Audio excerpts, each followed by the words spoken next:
नमस्कार. सुप्रियाज किचन मध्ये आपले मनपूर्वक स्वागत आहे. आज आपण गुळाची पोळी करायला शिकणार आहोत. ही संक्रांतीच्या वेळेला महाराष्ट्रात करण्याचा प्रघात आहे. कारण जानेवारीमध्ये थंडी असते, तर गुळ तीळ हे दोन्ही उष्ण असतात.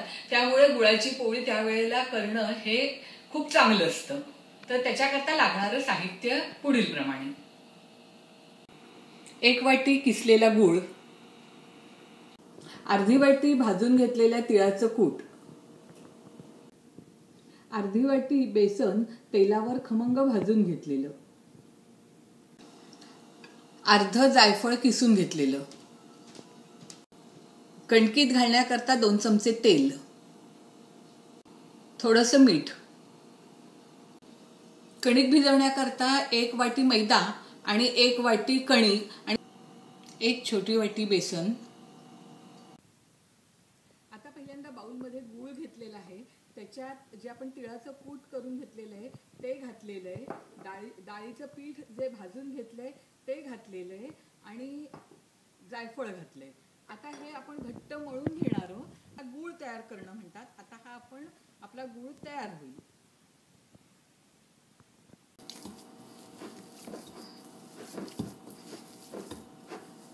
अशा प्रकारे गूळ तयार झालेला आहे. त्याच्या अशा छोट्या छोट्या गोळे करून घ्यायचे आणि मग त्या पोळीत घालून गुळाची पोळी तयार करायची.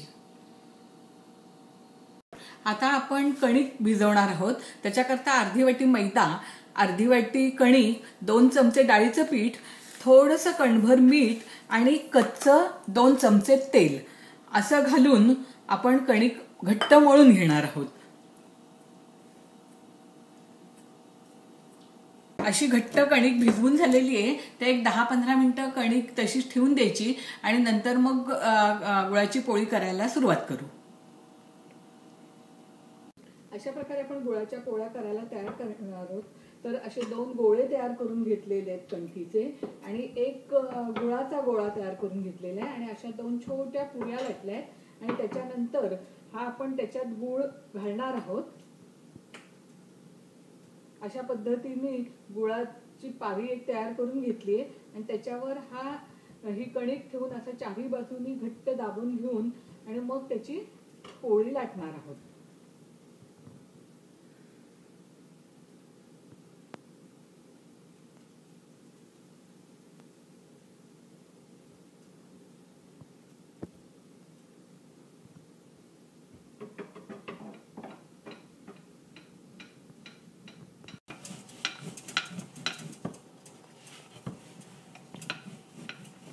अशा प्रकारे पोळी लाटून झालेली आहे आणि आता आपण ती तव्यावर नेहमीच्या पोळीसारखी भाजून घेणार आहोत.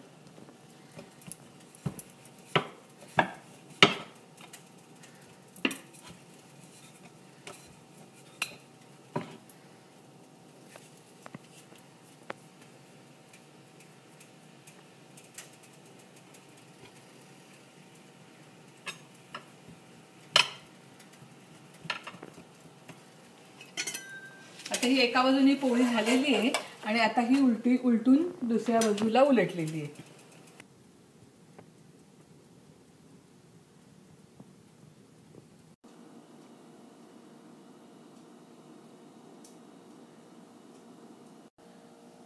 अशा प्रकारे आपल्या गुळाच्या पोळ्या तयार झालेल्या आहेत. त्या तुपाबरोबर छान लागतात आणि त्या गार झाल्यानंतर कडक होतात आणि त्या खुसखुशीत आणि कडक अशा पोळ्या छान लागतात.